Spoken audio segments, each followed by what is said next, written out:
Hello, Flimsy Lunch Tray here, bringing you a Friday video. And this one being in the, I believe it's previous Rank 1 season. Yes, during the qualification round.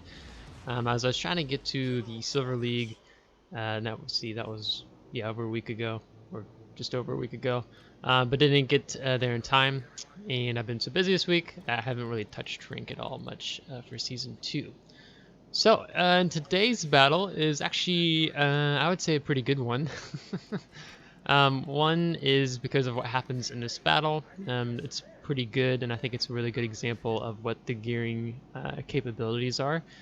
When you're not having to worry about a radar or a CV on your flank. This is this is my beloved destroyer play, and especially in gearing. So I was really excited when we started off this match to see the lineup on the teams, because I feel like I could play gearing more to how I like.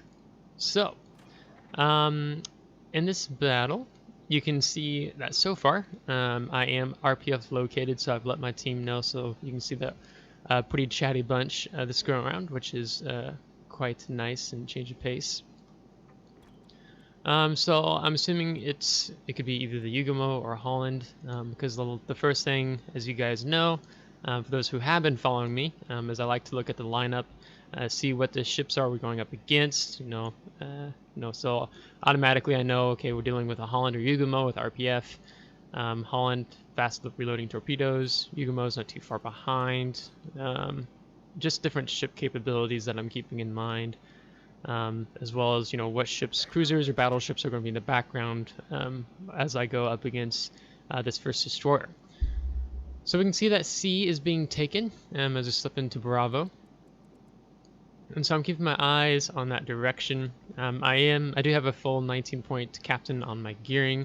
I don't take RPF on my gearing, but I do on my Shimikaze now, as I just got it yesterday or day before I got to Shimikaze, so I'm really excited about that.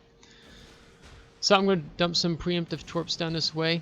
As you can see, it's just about a roughly a minute 30 reload. I like kind of having the little bit faster reload on the torpedoes here. And we're going to get that assist capture, as well as C has been taken. And I'm going to keep moving out. Particularly on this map, I don't like to be caught out in this middle here where I'm facing. I like to move further up. As you can kind of see, I'm heading towards this island down on my right. That's just coming into view now on the left of the screen. I like to play off around that, because usually either if you have some destroyer players, they'll just yellow right up through that center, or you could be dealing with a destroyer player who likes to outflank, and I don't want my cruisers or my battleships to be outflanked. I want to spot whoever's coming, so it's a good location to be working off this island. Now, knowing that I'm RPF'd, I'm expecting to be RPF torped. And I think in my team chat now, they're kind of highlighting where they thought the Holland was at, because that's where they saw torpedoes come from. But it's been a little bit since the Holland's has dumped those torpedoes, so he could be moved several kilometers from there now. So I'm sitting here, and the reason why I'm not pushing up even any further right now is if the Holland is off to my left, I could easily expect him to just dump torpedoes onto me, and we don't want to deal with that. And we know that it's a Holland because my team has seen that, yeah, there's fast torpedoes, and so we know it's not the Yugumo. So that means the Holland is back behind this rock over here, so I'm going to go ahead and dump my torpedoes. And with gearing, we have both two of the three turrets, dual turrets, are in the front, so I'm going to use that to my advantage. And I'm going to slow down a little bit as I come around this corner, just in case don't get surprised if the Holland's right here. And he's right there. So we're going to get that first shot off, and while it's reloading, we're going to highlight him. My team has already been looking for him behind me. I'm not going to worry about repairing those busted torpedoes, but we're going to keep lighting him up. And I'm hoping, because he fired, that he's going to be continued protected by our Hindenburg and other battleship in the background, but it seems that that's not the case. So I'm going to kind of fire in the proximity where I knew he was, and I'm going to keep backing up here, because I've got my smoke going, and I stopped firing because I'm about to slip out here, and the Yamato would be able to see me and have eyes on me. So I'm just kind of seeing what they're doing, taking note.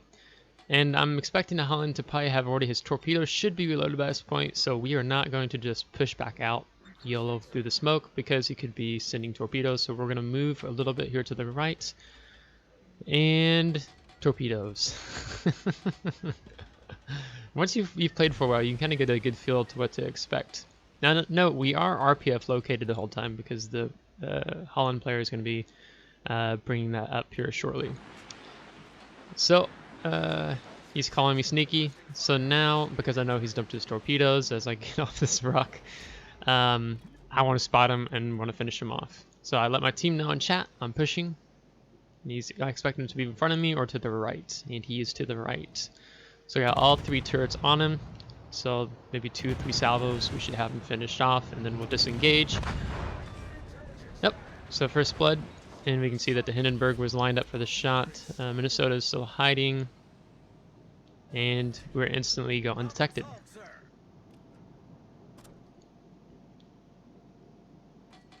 So yeah, so that was really good. I really enjoyed that engagement right there and just taking time and pushing through there.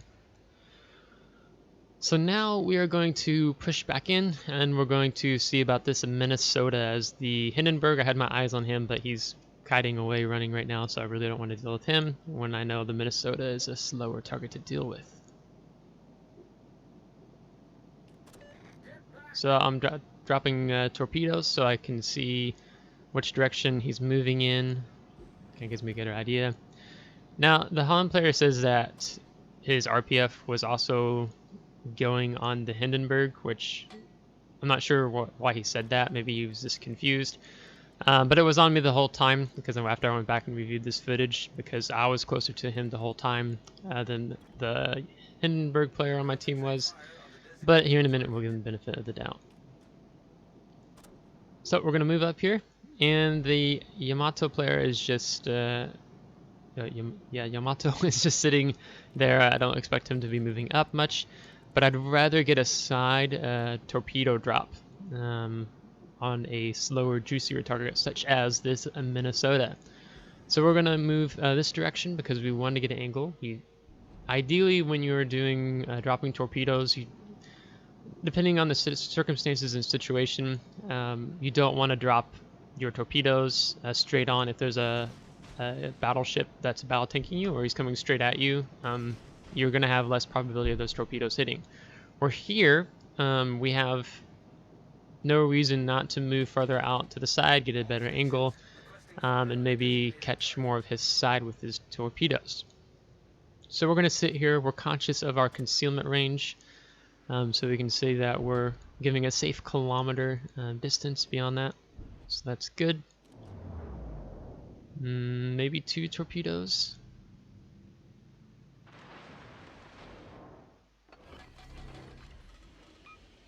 Yeah, 2 torpedo hits, and we cause flooding.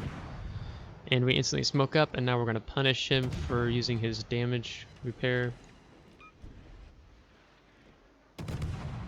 And then we're going to lose detection, and we lose detection. We lose detection of everybody. So this is a useless position for me to be in. I'm waiting to see. Maybe he's going to fire, but it doesn't look like that's going to be the case. So we're going to go ahead and push back out of the smoke. I was hoping to set that Minnesota on fire, but sadly that is not the case.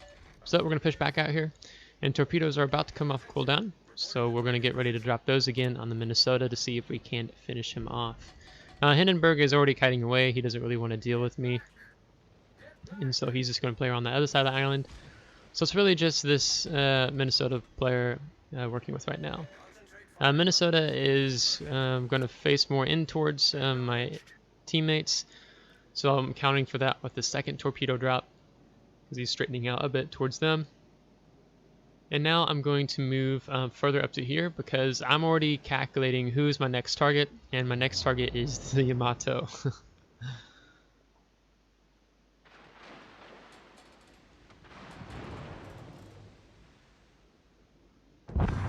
Yep, he's gone. So 2 down and almost 50,000 damage. Now this next scene here, you may recognize if you did catch my World of Warships Best of 2020 meme compilation by yours truly.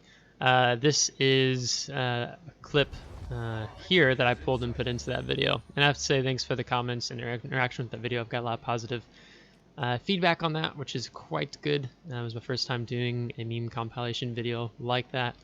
So exciting, and at this point I plan at least to do one of those a month, so maybe it's the best of January, best of February kind of idea behind that. So thanks for you guys' positive feedback on that, and for those who watched the whole entire video through the ending and subscribed. So if you haven't watched that yet, please go check that out. It's really funny. Now, what I love here is the Yamato player just did this, and he's tunnel visioned. And we switched to armor piercing just to do more damage on him. But what the Yamato player, if you find yourself in a situation where this has happened and you're the Yamato player, when you just had your Hindenburger went down, your Minnesota just got torpedoed, and you're dealing with, I mean, I think I'm being a rather aggressive destroyer in this play here. Cautious, calculated, but aggressive. It would have been best for him to just disengage and get out of there, because him just sitting there was just asking for it. And because he was just sitting there asking for it, we gave it to him. So, yeah. So we're going to move up here. We have the Ohio, the last player left, and maybe we can see if we get close enough to him, and maybe we can break 100,000 damage. And thankful for the guys in the chat here for complimenting my play, as let them know that I was probably going to post this video to YouTube, as I didn't want them to miss out on the action. So thanks for the good feedback during the battle, guys. So we're going to keep moving up here, get a little bit closer, and I'm just trying to think of this battle overall. For me, like the only reason I was able to do what I did is because, one, there wasn't a carrier, and there wasn't a radar cruiser or destroyer or battleship for that matter on this flank. So that allowed me to do what I did, because if you're dealing with, let's say, Des Moines or Moskva, Petro, the radars, I wouldn't have been able to quite make the plays that I made because I've been playing more outside that radar distance and pushing them when I know that they've used it. So that's going to wrap this battle up, and then now we're going to go look at post-battle results.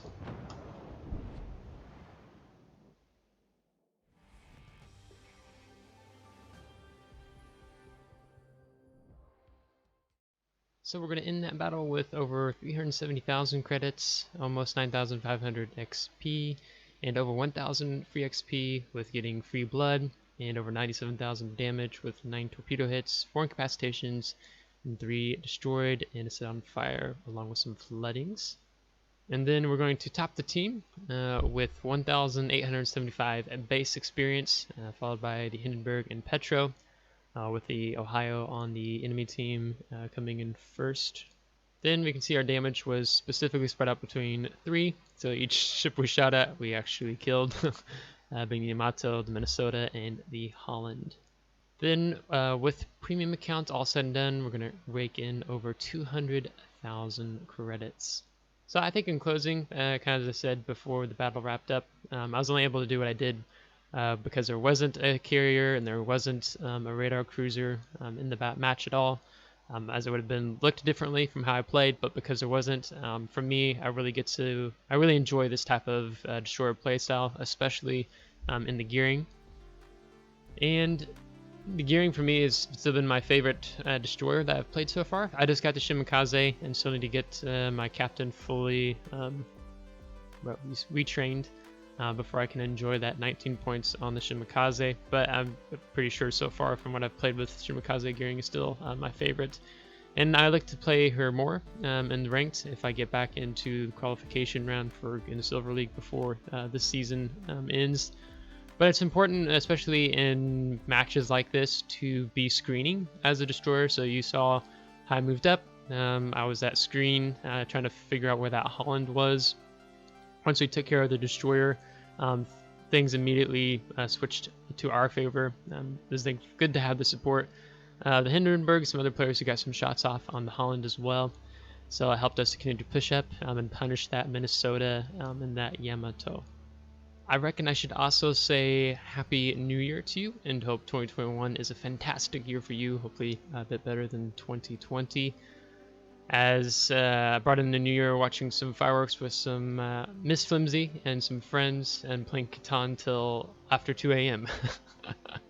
or Settlers of Catan, as some of you may know it by. So, if you enjoyed today's battle, give it a thumbs up. If you didn't, give it a thumbs down. Subscribe if you want to see more, and if you have already subscribed, thanks as always. And until next time, take care.